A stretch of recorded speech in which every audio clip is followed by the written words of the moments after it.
ফিলিস্তিনে চলমান ইসরায়েলি গণহত্যার প্রতিবাদে আজ আয়োজন করা হয়েছে মার্চ ফর গাজা। রাজধানীর শহীদ উদ্যান অভিমুখে এই কর্মসূচি আয়োজন করেছে প্যালেস্টাইন সলিডারিটি মুভমেন্ট বাংলাদেশ। নিরীহ ফিলিস্তিনের মানুষের পাশে দাঁড়াতে বিশ্ববাসীকে সোচ্চার করার উদ্দেশ্যেই এমন কার্যক্রম বলে জানান আয়োজকরা। তাদের দাবি, সারা দেশ থেকে কয়েক লাখ মানুষ অংশ নেবে এই প্রতিবাদ কর্মসূচিতে। দুপুর 2টার দিকে নগরের বিভিন্ন পয়েন্ট থেকে শুরু হয়ে প্রতিবাদ র্যালি আসবে শহীদ উদ্যানে। র্যালি পরবর্তী সভায় একই মঞ্চে দেখা যাবে দেশের রাজনৈতিক ও সামাজিক সহ বিভিন্ন অঙ্গনের শীর্ষ নেতৃবৃন্দের। এর মধ্যে তৈরি করা হয়েছে বিশাল মঞ্চ। সভাস্থলে নেওয়া হয়েছে বিশেষ নিরাপত্তা ব্যবস্থা। কর্মসূচি সফল করতে এর মধ্যে নানা নির্দেশনা দেওয়া হয়েছে আয়োজকদের পক্ষ থেকে। গত শুক্রবার বিভিন্ন রাজনৈতিক দলের নেতৃবৃন্দরা পরিদর্শন করেন শহীদ উদ্যানের সভাস্থল।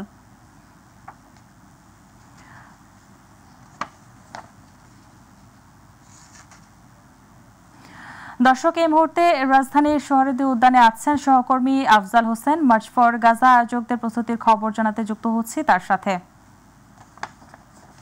আফজাল, মার্চ ফর গাজা আয়োজনের প্রস্তুতি কেমন দেখছেন, মানুষের উৎসাহ কেমন দেখছেন, সেখানকার সবশেষ পরিস্থিতি আমাদের জানাবেন।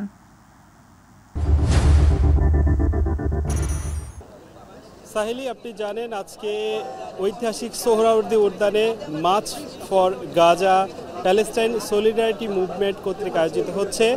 এটি শুরু হওয়ার কথা দুপুর 2টা থেকে শাহবাগের আশেপাশের 5টি পয়েন্ট থেকে। তবে ইতিমধ্যে ভোর থেকে এখানে আপনি দেখছেন চারপাশে প্রচুর মানুষ ভোর থেকেই তারা এখানে জড়ো হতে শুরু করেছেন। ইতিমধ্যে মঞ্চের চারপাশে ভরে গেছে এবং আমরা আসার পথে দেখেছি শাহবাগের আশেপাশে প্রচুর পরিমাণে মানুষ ইতিমধ্যে উপস্থিত হয়েছেন, তারা আসছেন। ধারণা করা হচ্ছে নির্ধারিত সময়ের পূর্বেই মাঠ গণহত্যা এর প্রতিবাদে তারা মুখর হয়েছেন, তারা স্লোগান দিচ্ছেন, তারা আল্লাহর কাছে প্রার্থনা করছেন। এখানে এসে তারা মূলত আজকে এসেছেন ফিলিস্তিনের প্রতি তাদের যে আকুণ্ঠ সমর্থন সেটা জানাতে। তাদের হাতে বাংলাদেশ এবং ফিলিস্তিনের পতাকা রয়েছে। একটা আফজাল, আপনি কি আমাকে শুনতে পাচ্ছেন?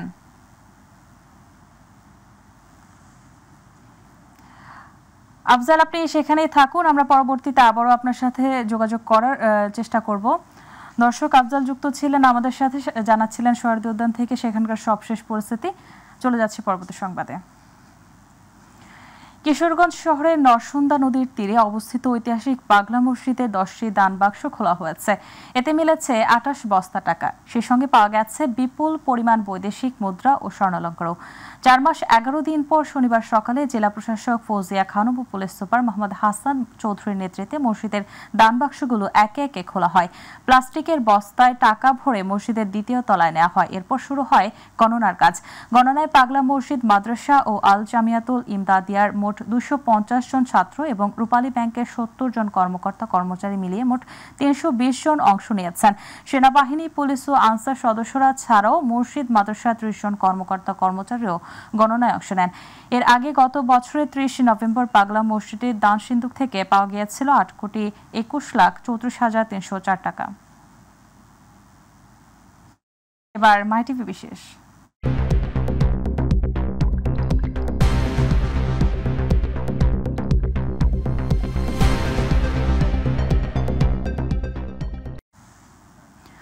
অতীতের মতো আর কোনো প্রহসনের নির্বাচনী অধ্যায় এ বাংলার মাটিতে রচিত হবে না বলে মাইটিভিকে দেয়া একান্ত সাক্ষাৎকারে জানিয়েছেন প্রধান নির্বাচন কমিশনার AMM নাসির উদ্দিন। নিরপেক্ষ নির্বাচন করায় অঙ্গীকার করে সিএসসি বলেন, রাজনৈতিক দলগুলোর নিবন্ধনের ক্ষেত্রে নির্বাচন কমিশনের দরজা খোলা। এছাড়াও জাতীয় সংসদ কিংবা স্থানীয় সরকার নির্বাচন কোনো চ্যালেঞ্জ নয়, সুষ্ঠু নির্বাচনের অর্পিত দায়িত্ব সুযোগ হিসেবে দেখছেন প্রধান নির্বাচন কমিশনার নাসির উদ্দিন। তাপস চন্দ্র দাসের ক্যামেরায় আবু সাইদ অপুর রিপোর্ট। রাজনৈতিক পট পরিবর্তনের পর অন্তর্বর্তীকালীন সরকার গঠন করেন পূর্ণাঙ্গ নির্বাচন কমিশন, যার লক্ষ্য আর মূল উদ্দেশ্য হচ্ছে দেশের মানুষের ভোটাধিকার ফিরিয়ে দেওয়া সহ অবাধ, সুষ্ঠু ও নিরপেক্ষ নির্বাচনের মাধ্যমে গণতন্ত্র প্রতিষ্ঠা করা। নির্বাচন কেন্দ্রিক কর্মকাণ্ড, নির্বাচনটা করতে গেলে আমাদের যে কাজগুলো আঞ্জাম দিতে হবে, আমরা সে নিজস্ব একটা রুটম্যাপ আছে, ইন্টারনাল রুটম্যাপ আছে, সে অনুযায়ী আমরা আগাচ্ছি। প্রত্যেকটা কাজ আমরা এটা সময় মতো শেষ করার জন্য আমরা পদক্ষেপ নিয়েছি এবং আমাদের প্রস্তুতি ইনশাআল্লাহ সুন্দরভাবে এগিয়ে যাচ্ছে।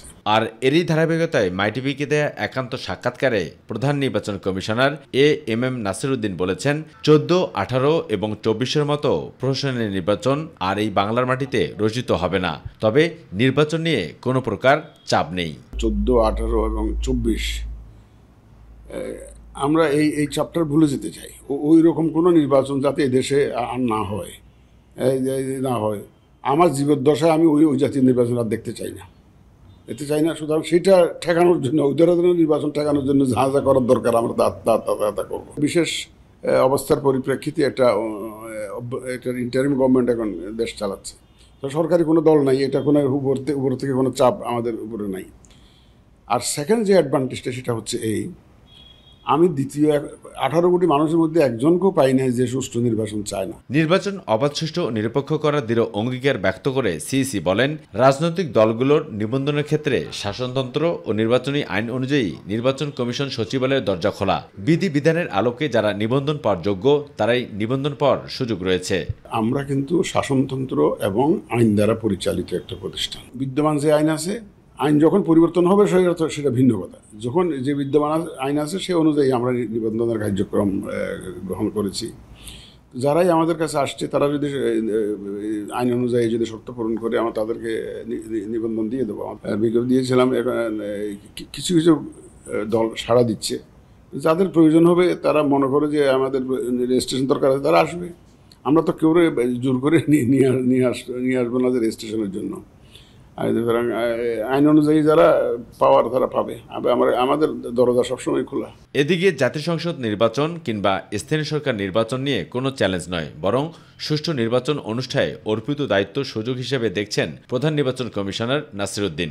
সিইসি বলেন, যেভাবে হাস্যোজ্জ্বলভাবে দায়িত্ব নিয়েছেন দেশের মানুষের ভোটাধিকার ফিরিয়ে দেওয়ার জন্য, ঠিক সেভাবেই গণতন্ত্র প্রতিষ্ঠার ক্ষেত্রে নির্বাচন দেয়াই একমাত্র টার্গেট বলে মনে করেন নাসিরউদ্দিন। চ্যালেঞ্জ হিসাবে তো নিচ্ছি না, আমি তো এটাকে অপরচুনিটি হিসাবে দেখছি। সুতরাং এই জন্য আমার কাছে কোন প্রায়োরিটি যদি করতে বলেন, আমার কাছে কোনো বড় চ্যালেঞ্জ নেই, কারণ আমি সবগুলোকে অপরচুনিটি হিসাবে দেখছি। কারণ আমার যে অপরচুনিটি হচ্ছে যে সবাই যেখানে একটা সুন্দর নির্বাচন চায়। অপরদিকে আগামী 15 মে নির্বাচনী সংক্রান্ত ব্যালট ছাপানোর বিষয়ে বিজি প্রেসের সাথে বৈঠকে বসবেন নির্বাচন কমিশন। আল্লাহ তাআলা একটা সুযোগ দিয়েছেন দেশের জন্য কিছু করার জন্য শেষ বয়সে এসে, এটাকে আমি সম্পূর্ণ এই সুযোগটা নিতে চাই। আবু সদপু, মাইটিভি, ঢাকা। সাগরে লঘুচাপের প্রভাবে গত 2 দিনে বিক্ষিপ্তভাবে দেশের বিভিন্ন অঞ্চলে ঝরেছে স্বস্তির বৃষ্টি। এতে চৈত্রের শেষের দিকে এসে তাপমাত্রার দাপট কিছুটা কমেছে, যদিও সর্বোচ্চ তাপমাত্রা এখনও 35 ডিগ্রির ঘরেই বিরাজ করছে। তবে এই অবস্থার মধ্যেই আগামী 5 দিন দেশের বিভিন্ন অঞ্চলে বৃষ্টি হতে পারে। আবহাওয়াবিদ শাহিনুল ইসলাম জানিয়েছেন, পশ্চিম মধ্য বঙ্গোপসাগর ও তৎসংলগ্ন এলাকায় অবস্থানরত লঘুচাপটি গুরুত্বহীন হয়ে পড়েছে। এছাড়া লঘুচাপের বর্ধিতাংশ পশ্চিমবঙ্গ তৎসংলগ্ন এলাকা পর্যন্ত বিস্তৃত রয়েছে। এ অবস্থায় আজ সন্ধ্যা 6টা পর্যন্ত রংপুর, রাজশাহী, ময়মনসিংহ ও সিলেট বিভাগের 2-1 জায়গায় অস্থায়ীভাবে দমকা হাওয়া সহ বিদ্যুৎ চমকানো বা বৃষ্টি অথবা বজ্রসহ বৃষ্টি হতে পারে। তবে এই সময়ে সারা দেশে দিন ও রাতের তাপমাত্রা কিছুটা বাড়তে পারে। নারায়ণগঞ্জের বন্দর উপজেলার মদনপুর থেকে মদনগঞ্জ শীতলক্ষা 3 ব্রিজ পর্যন্ত সড়কের বেহাল দশা। চলাচলে অনুপযোগী হওয়ায় চরম দুর্ভোগে স্থানীয়রা। বিভিন্ন দপ্তরে যোগাযোগ করেও কোনো সমাধান না পেয়ে হতাশ বন্দরবাসী। তবে দ্রুত সড়কটি সংস্কারের আশ্বাস সড়ক ও জনপথ বিভাগের। প্রতিনিধি আব্দুল্লাহ আল মামুনের তথ্যচিত্রে আরও জানাচ্ছেন শামস সাবরেজ উচ্ছ্বাস। বন্দরের এই সড়কটি দিয়ে শীতলক্ষা ব্রিজ পাড়ি দিয়ে সহজেই পদ্মা সেতুতে যাওয়ার জন্য মূলত এই সড়কটি তড়িঘড়ি করে সংস্কার করেছিল নারায়ণগঞ্জ সড়ক ও জনপথ বিভাগ। তবে নিম্নমানের জিনিসপত্র ব্যবহারের ফলে অল্প দিনের মধ্যেই সড়কটি চলাচলের অনুপযোগী হয়ে পড়ে। সড়কের বিভিন্ন অংশে খানাখন্দ ও ছোট বড় গর্ত থাকায় প্রতিনিয়ত ঘটছে দুর্ঘটনা। এমনকি পণ্যবাহী গাড়ি, ট্রাক সহ বিভিন্ন পরিবহন বিকল হয়ে ঘন্টার পর ঘন্টা আটকে থাকে। ফলে যানজটের চরম ভোগান্তির শিকার হয় এই সড়কে চলাচলকারীরা। গাড়ি আটকে যাওয়ার ফলে এই যে ধুলা ময়লাগুলো আছে আশেপাশের মানুষ থাকায় অনেক কষ্ট হয়ে যায়। পথে একটা গাড়ি নষ্ট হয়ে গেলে তো যানজট অটোমেটিকলি তৈরি হবে, তাই না? অন্য কত কষ্ট হয়। যানবাহন চলাচলের সময় প্রচুর পরিমাণ ধুলোবালি বাতাসে মিশে চরম স্বাস্থ্য ঝুঁকিতে যাত্রী ও এলাকাবাসী। দ্রুত সড়কটি সংস্কারের দাবি স্থানীয়দের। সমস্যা কি যে রাস্তা ভাঙার কারণে ধুলোবালি উড়ে অনেক সমস্যা হয়, যাত্রী নিয়ে গাড়ি উল্টে যায়, যে 2-3 দিন পরশু দিনকার গাড়ি উল্টে যে হাত পা কি অবস্থা। সড়ক বিভাগ বলছে এরই মধ্যে সড়কটি সংস্কারে কাজ শুরু করেছেন তারা। আগামী 8-10 দিনের মধ্যেই তা আশা করি ঠিক হয়ে যাবে। রিপেয়ার কাজ চলতেছে। মদনপুরের এই সড়কটি ঢাকা চট্টগ্রাম মহাসড়কের সাথে যুক্ত হয় বন্দরবাসীর জন্য একটি গুরুত্বপূর্ণ রুট। ফলে দ্রুত সড়কটি সংস্কার করে জনদুর্ভোগ সমাধানের দাবি এলাকাবাসীর। শামস তাবরিজ উচ্ছ্বাস, মাই টিভি নিউজ ডেস্ক। এবার আমাদের কৃষি।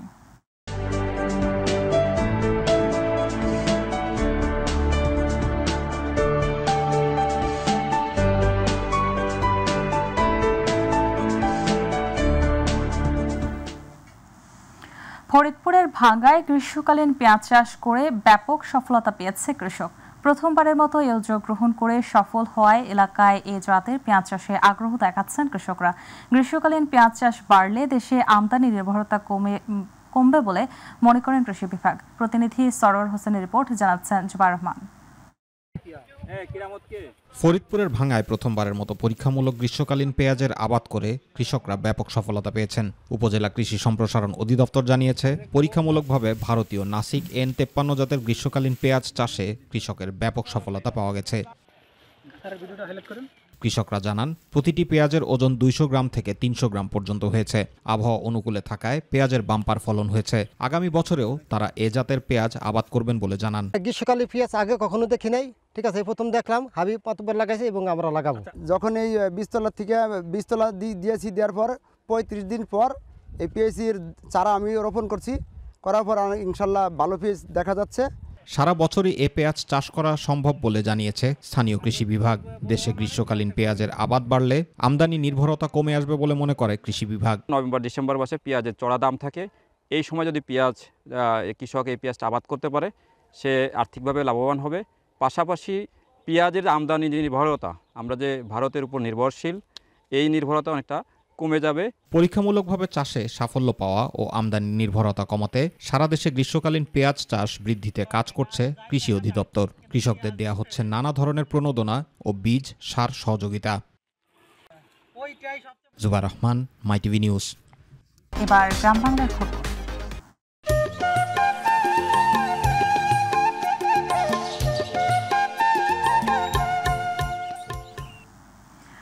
বান্দরবানে চাকমা ও তঞ্চঙ্গা জনগোষ্ঠীরা সকলের মঙ্গল কামনায় সাঙ্গু নদীতে ফুল ভাসিয়ে পালন করল বিজয় উৎসব। সকালে বান্দরবান সদর উপজেলার বাগমারা এলাকায় চাকমা কালচারাল ডেভেলপমেন্ট ফোরাম এর সহযোগিতায় একটি বর্ণাঢ্য র্যালি বের হয়ে শহরের প্রধান সড়ক প্রদক্ষিণ শেষে সাঙ্গু নদীর তীরে এসে শেষ হয়। পরে চাকমা ও তঞ্চঙ্গা সম্প্রদায়ের শিশু কিশোর তরুণ তরুণীরা নিজেদের ঐতিহ্যবাহী পোশাক পরে সাঙ্গু নদীতে ফুল ভাসানোর মধ্য দিয়ে বান্দরবানে শুরু হয় বর্ষবরণের আয়োজন। এই ফুল বিজুর মাধ্যমে গঙ্গা দেবীর মঙ্গল কামনায় ও পুরনো বছরের সব দুঃখ গ্লানি ধুয়ে মুছে নতুন বছরকে স্বাগত জানানো হয়। এই বিজয় উৎসবটি 3 দিন ব্যাপী পালন করা হবে। আজ হচ্ছে প্রথম দিন। আজ থেকে প্রতিদিন নানা উৎসব পালন করা হবে। এ সময় বিজয় উৎসব কমিটির আহ্বায়ক প্রীতি বিকাশ চাকমা, সদস্য সচিব অমর বিজয় চাকমা সহ চাকমা ও তঞ্চঙ্গা জনগোষ্ঠী উপস্থিত ছিলেন। গাজীপুরে ইন্টারনেট ব্যবসার নিয়ন্ত্রণ নিয়ে বিরোধের জেরে রাকিব মোল্লা নামে এক কৃষক দল নেতাকে কুপিয়ে হত্যা করেছে দুর্বৃত্তরা। শুক্রবার গাজীপুর মহানগরের শ্রীরাধমের দক্ষিণখান এলাকায় তাকে হত্যা করা হয়। নিহত রাকিব মোল্লা মহানগরের 31 নম্বর ওয়ার্ডের স্থায়ী বাসিন্দা ইব্রাহিম মোল্লার ছেলে। পরিবারের সদস্যদের বরাতে জানা যায়, দক্ষিণখান এলাকায় ইন্টারনেট ও ডিশ ব্যবসা নিয়ন্ত্রণ নিয়ে স্থানীয় আওয়ামী লীগ কর্মী ইমতিয়াজ ও সেলিমের সঙ্গে বিরোধ চলছিল রাকিব মোল্লার। রাতে রাকিব যখন দক্ষিণখানে অবস্থান করছিলেন, তখন ইমতিয়াজ, সেলিম সহ আরও 4-5 জন দেশীয় অস্ত্র নিয়ে তার উপর হামলা চালায়।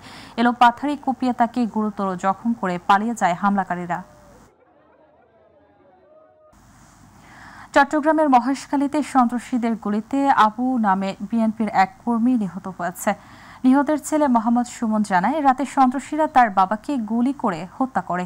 স্থানীয়রা জানায়, লবণ চাষের জমি নিয়ে বিরোধ থেকে এই হত্যাকাণ্ডের ঘটনা ঘটে। মহেশখালী থানার ভারপ্রাপ্ত কর্মকর্তা কায়সার হামিদ বলেন, মরদেহ ময়নাতদন্তের জন্য মর্গে পাঠানো হয়েছে। এই ঘটনায় কারা জড়িত তা খতিয়ে দেখে ব্যবস্থা নেওয়া হচ্ছে।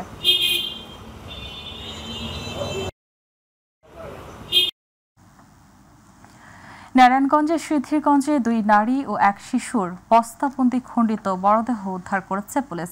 সিদ্ধিরগঞ্জ থানাধীন মিচমিচি পশ্চিমপাড়া এলাকার একটি বাড়ির ডোবা থেকে মরদেহ 3টি উদ্ধার করা হয়।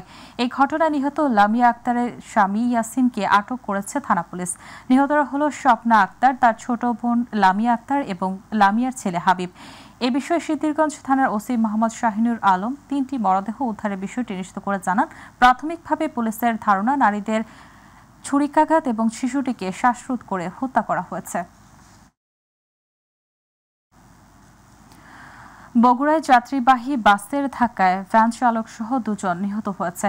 শুক্রবার বগুড়া নওগাঁ মহাসড়কের কাহালুর নারহট্ট ভেপরা এলাকায় এ দুর্ঘটনা ঘটে। পুলিশ জানায়, নূর আলম ভ্যানে বিবির পুকুর থেকে মোফাজ্জল হোসেনকে সঙ্গে নিয়ে শিকর গ্রামে যাচ্ছিলেন।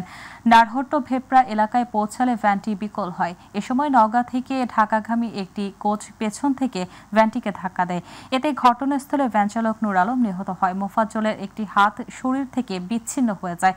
পরে গুরুতর আহত অবস্থায় ফায়ার সার্ভিসের সদস্যরা তাকে উদ্ধার করে বগুড়ার শহীদ জিয়াউর রহমান মেডিকেল কলেজ হাসপাতালে ভর্তি করেন। সেখানে চিকিৎসাধীন অবস্থায় তার মৃত্যু হয়। মাদারীপুরে শিবচরে 3টি মোটরসাইকেলের মুখোমুখি সংঘর্ষে মোহাম্মদ জাহিদ শিকদার নামে 1 ঠিকাদারের মৃত্যু হয়েছে। সংঘর্ষে আহত হয় আরও 5 জন। শুক্রবার শিবচর উপজেলার বাঁশকান্দি ইউনিয়নের সুসম্ভোগ ব্রিজে এই দুর্ঘটনা ঘটে। নিহত জাহিদ শিকদার মাদারীপুরের ডাসার উপজেলার পূর্ব মাঝপাড়া এলাকার মান্নান শিকদারের ছেলে। মাদারীপুরের শিবচর থানার ওসি আশফাকুল ইসলাম জানান, বেপরোয়া গতির কারণে দুর্ঘটনার 1 জনের মৃত্যু হয়েছে। এছাড়া আহতদের অবস্থা আশঙ্কাজনক হওয়ায় ঢাকা মেডিকেলে প্রেরণ করেছে চিকিৎসক। বগুড়ায় অভিনব কায়দায় পেটের ভিতরে ইয়াবা বহন করার সময় 1 মাদক ব্যবসায়ী সহ 3 জনকে গ্রেপ্তার করেছে জেলা গোয়েন্দা ডিবি পুলিশ। এ সময় স্বীকারোক্তি অনুযায়ী মূল আসামির পেট থেকে এখন পর্যন্ত 13টি প্যাকেট ইয়াবা উদ্ধার করা হয়েছে। বাকি 21 প্যাকেট বের করার জন্য মেডিসিন থেরাপি প্রক্রিয়া চলছে। শুক্রবার বগুড়ার চারমাথা এলাকায় অভিযান চালিয়ে তাকে আটক করে ডিবি পুলিশ। গ্রেপ্তার হওয়া মূল আসামির নাম আলম। তিনি জয়পুরহাট জেলার কালাই থানার জামুরা গ্রামের মোহাম্মদ সামাদের ছেলে। তার পেটের ভেতর থেকে 34 প্যাকেট মোট 1700 পিস ইয়াবা ঢুকিয়ে টেকনাফ থেকে বাসে করে বগুড়ায় নিয়ে আসছিলেন। আটককৃত অপর 2 জন সহযোগী হলেন মোহাম্মদ আপেল ও তার স্ত্রী স্মৃতি বেগম। গাইবান্ধার গোবিন্দগঞ্জে 4টি ইটভাটায় অভিযান চালিয়ে 9 লাখ টাকা জরিমানা আদায় করা হয়েছে। সেই সাথে আংশিক ও সম্পূর্ণ গুঁড়িয়ে দেওয়া হয়েছে 2টি ইটভাটা। পরিবেশ অধিদপ্তর গাইবান্ধা জেলা কার্যালয় ও পরিবেশ অধিদপ্তর সদর দপ্তর Dhaka monitoring and enforcement wing যৌথভাবে এ অভিযান চালায়। গোবিন্দগঞ্জ উপজেলার শিবপুর ও কামারদহ ইউনিয়নের 4টি ইটভাটায় অভিযান পরিচালনা করেন পরিবেশ অধিদপ্তরের সিনিয়র সহকারী সচিব ও নির্বাহী ম্যাজিস্ট্রেট আব্দুল্লাহ আল মামুন।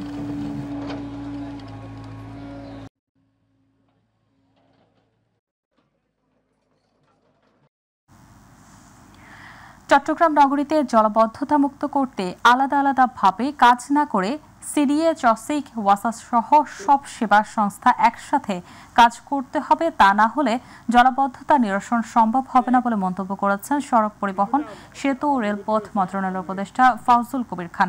গতকাল নগরীর সিআরবিতে রেলওয়ে কার্যালয়ের মিলনায়তনে এক মত বিনিময় সভায় একথা বলেন উপদেষ্টা। এ সময় চসিক মেয়র ডাক্তার শাহাদাত হোসেন, জেলা প্রশাসক ফরিদা খানম, সিডিএ চেয়ারম্যান নুরুল কবির সহ প্রশাসনের কর্মকর্তারা উপস্থিত ছিলেন।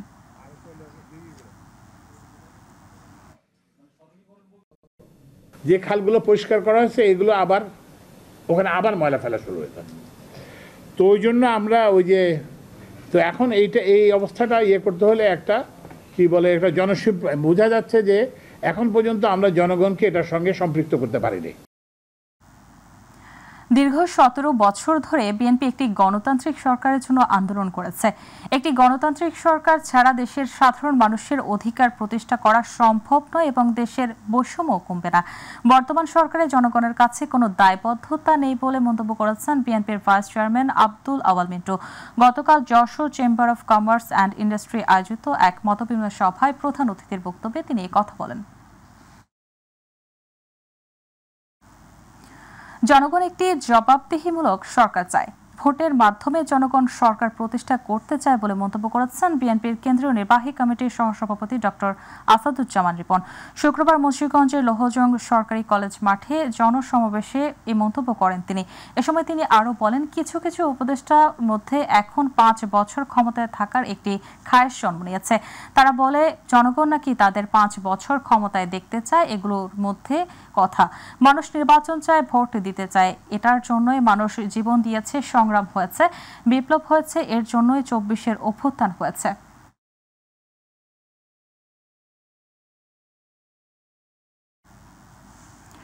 রংপুর জেলা বিএনপির আহ্বায়ক সাইফুল ইসলাম বলেছেন, বেগম খালেদা জিয়া বলেছেন এদেশের 16 কোটি মানুষকে ছেড়ে তিনি বিদেশে যাবেন না। জীবন যদি দিতে হয় এই বাংলাদেশের মাটিতেই জীবন দিবে। বেগম খালেদা জিয়া যখন হাসে বাংলাদেশ তখন হাসে। বেগম জিয়া যখন সুস্থ বাংলাদেশ নামক রাষ্ট্রটিও তখন সুস্থ। বিএনপিকে নিয়ে যত ষড়যন্ত্র হয়েছে বিএনপি ততই সংঘবদ্ধ হয়ে আরও শক্তিশালী হয়েছে। রংপুরে আশুলিয়া, সাফারস্থ, পীরগঞ্জ ও রংপুরবাসীর সাথে মতবিনিময় ও আলোচনা সভা অনুষ্ঠানে প্রধান অতিথির বক্তব্যে তিনি সব কথা বলেন।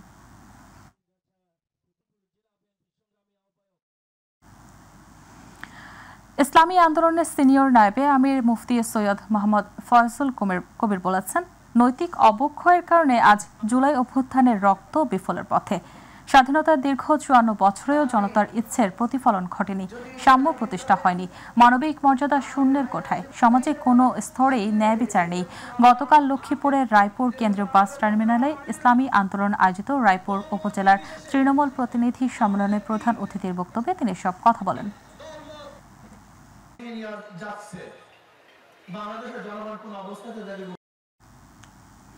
ইসলামী আন্দোলন বাংলাদেশের যশোর জেলা শাখার উদ্যোগে যশোরে জনসভা হয়েছে। শুক্রবার যশোর শহরে টাউন হল ময়দানে সংগঠনের জেলা সভাপতি মিয়া মোহাম্মদ আব্দুল হালিমের সভাপতিত্বে জনসভায় প্রধান অতিথি ছিলেন ইসলামী আন্দোলনের বাংলাদেশ আমির মুফতি সৈয়দ মোহাম্মদ রেজাউল করিম। এ সময় দলের নায়েবে আমির হযরত মাওলানা হাফেজ আব্দুল আওয়াল, দলের খুলনা বিভাগীয় সাংগঠনিক সম্পাদক মাওলানা সোয়াব হোসেন সহ অন্যান্য নেতৃবৃন্দ উপস্থিত ছিলেন।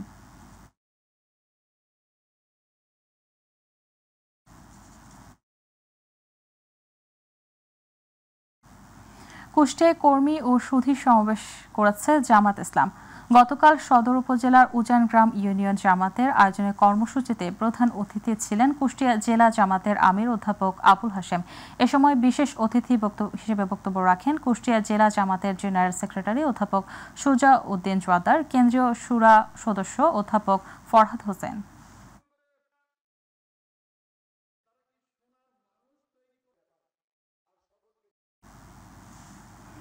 যশোরের মনিরামপুর উপজেলায় বাংলাদেশের জামাতে ইসলামের সকল দায়িত্বশীলদের নিয়ে এক সমাবেশ হয়েছে। শুক্রবার দিনব্যাপী মনিরামপুর শহীদ মশিউর রহমান অডিটোরিয়ামে জামাত ইসলামের থানা যশোর উদ্যোগে সমাবেশে উপজেলা আমির অধ্যাপক ফজলুল হকের সভাপতিত্বে প্রধান অতিথি ছিলেন বাংলাদেশ জামাতে ইসলামের যশোর জেলা আমির অধ্যাপক গোলাম রসুল। বিশেষ অতিথি ছিলেন বিশিষ্ট আইনজীবী যশোর জেলা জামাতে ইসলামের শুরা ও কর্মপরিষদ সদস্য গাজী এনামুল হক।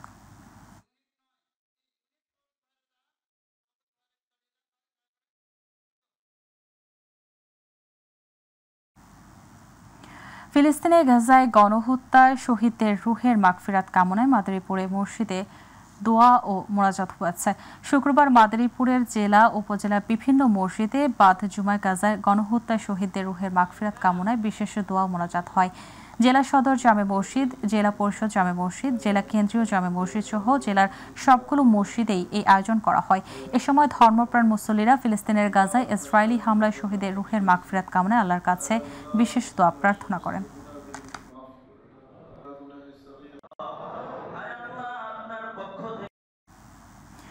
গাজায় ইসরায়েলি গণহত্যা বন্ধ ও স্বাধীন ফিলিস্তিনি রাষ্ট্র প্রতিষ্ঠার দাবিতে লক্ষ্মীপুরে গণবিক্ষোভ হয়েছে। শুক্রবার চকবাজার জামে মসজিদের সামনে থেকে বিক্ষোভ কর্মসূচি শুরু করা হয়।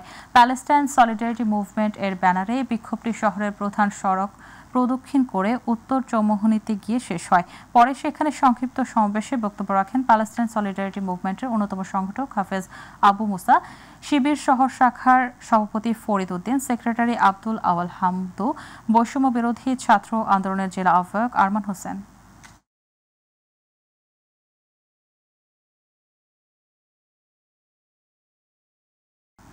ফিলিস্তিনের গাজায় যুদ্ধবিরতি চুক্তি ভঙ্গ করে ইসরায়েল বাহিনীর নৃশংস গণহত্যা বিমান হামলার প্রতিবাদে গাইবান্ধার সাদুল্লাপুরে বিক্ষোভ মিছিল করেছে কয়েকটি গ্রামের বাসিন্দা। শুক্রবার উপজেলার রসুলপুর ইউনিয়ন মাগরিবের নামাজ শেষে রসুলপুর ইউনিয়নবাসীর আয়োজনে কয়েকটি গ্রামের হাজারো ধর্মপ্রাণ মুসল্লিরা উপস্থিতিতে মশাল হাতে বিক্ষোভ মিছিল প্রদর্শন করে। এ সময় দখলদার ইসরায়েলকে অর্থ সরবরাহকারী বিভিন্ন কোম্পানির পণ্য বর্জনের ডাক দেয় উপস্থিত জনতা।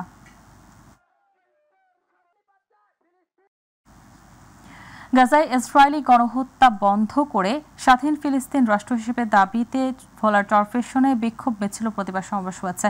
শুক্রবার উপজেলা আসলামপুর ইউনিয়নে এ বিক্ষোভ মিছিল প্রতিবাদ জানান এলাকাবাসী। এ সময় ইসরায়েলি পণ্য বর্জনের আহ্বান জানিয়ে গাজার নৃশংস হত্যা বন্ধ করে স্বাধীন ফিলিস্তিনের রাষ্ট্র প্রতিষ্ঠার দাবি জানান।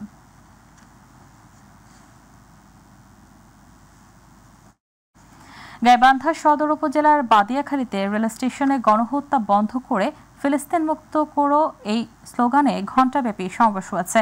কাজী আব্দুল খালেক মানবাধিকার সংরক্ষণ পরিষদের আয়োজনে সমাবেশ চলাকালে বক্তব্য রাখেন সিরাজুল ইসলাম বাবু, সামিউল ইসলাম, জাহাঙ্গীর কবির তনু, মাদ্রাসা মাদানিয়া জামে মসজিদের খতিব হোসেন আহমেদ, প্রেস ইমাম মাওলানা সাইফুল ইসলাম, প্রধান শিক্ষক রহিমা খাতুন সহ অন্যান্যরা।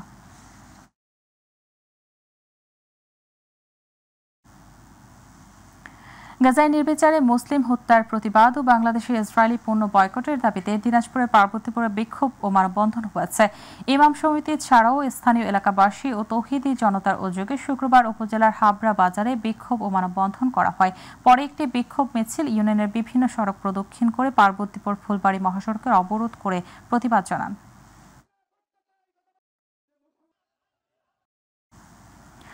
টাঙ্গাইলের ধনবাড়িতে বাংলা নববর্ষ পহেলা বৈশাখ 1432 উদযাপন উপলক্ষে প্রস্তুতিমূলক সভা হয়েছে। উপজেলা প্রশাসনের আয়োজনে উপজেলার সভা কক্ষে এ সভা হয়। ধনবাড়ি উপজেলা নির্বাহী কর্মকর্তা শাহিন মাহমুদের সভাপতিত্বে সভায় বক্তব্য দেন উপজেলা সহকারী কমিশনার ভূমি সায়েম ইমরান, পল্লী দরিদ্র বিমোচন কর্মকর্তা জাকির হোসেন, মাধ্যমিক শিক্ষা কর্মকর্তা বাবুল হাসান, থানার অফিসার ইনচার্জ SM শহীদুল্লাহ সহ অন্যান্যরা।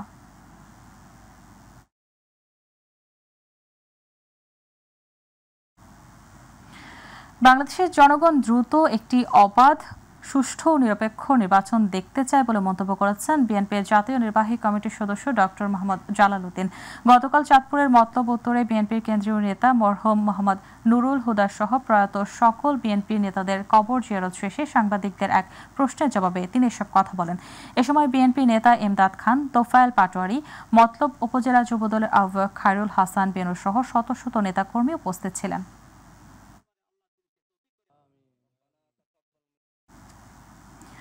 শেরপুরের কৃতি সন্তান বাংলাদেশ জামাতে ইসলামের কেন্দ্রীয় সহকারী সেক্রেটারি জেনারেল শহীদ মোহাম্মদ কামরুজ্জামানের কবর জিয়ারত ও দোয়া মাহফিল হয়েছে। গতকাল শহীদ কামরুজ্জামানের 10তম শাহাদাত বার্ষিকী উপলক্ষে কবর জিয়ারত করেন বাংলাদেশ ইসলামী ছাত্র শিবিরের কেন্দ্রীয় সাবেক সভাপতি হাফেজ রাশেদুল ইসলাম। এ সময় বাংলাদেশ জামাতে ইসলামী শেরপুর জেলা শাখার আমির মাওলানা হাফিজুর রহমান, কর্মপরিষদ সদস্য মাওলানা আব্দুল আওয়াল, সদর উপজেলা জামাতের আমির মাওলানা আতাউর রহমান সহ আরও অনেকে উপস্থিত ছিলেন।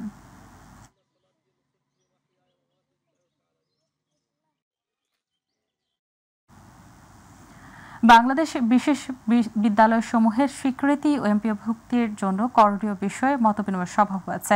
গতকাল পাবলিক লাইব্রেরি মিলনায়তনে বীর মুক্তিযোদ্ধা শেখ সামাদ আজাদের সভাপতিত্বে অনুষ্ঠানের প্রধান অতিথি ছিলেন বাংলাদেশ প্রতিবন্ধী বিদ্যালয় সমন্বয় পরিষদ কেন্দ্রীয় কমিটির সভাপতি ইলিয়াস রাজ, সাধারণ সম্পাদক রিমা খাতুন, প্রতিবন্ধী বিদ্যালয় সমন্বয় পরিষদ কেন্দ্রীয় কমিটির মুখ্য সমন্বয়ক গাউসুল আজম, রামচন্দ্রপুর বুদ্ধি প্রতিবন্ধী বিদ্যালয় প্রতিষ্ঠাতা সভাপতি রেজওয়ান আহমেদ, বাংলাদেশ প্রতিবন্ধী বিদ্যালয় সমন্বয় পরিষদ কেন্দ্রীয় কমিটির ময়মনসিংহ বিভাগের সমন্বয়ক AK M আব্দুস সালাম, সাংগঠনিক সম্পাদক আকুল শেখ সহ অন্যান্যরা।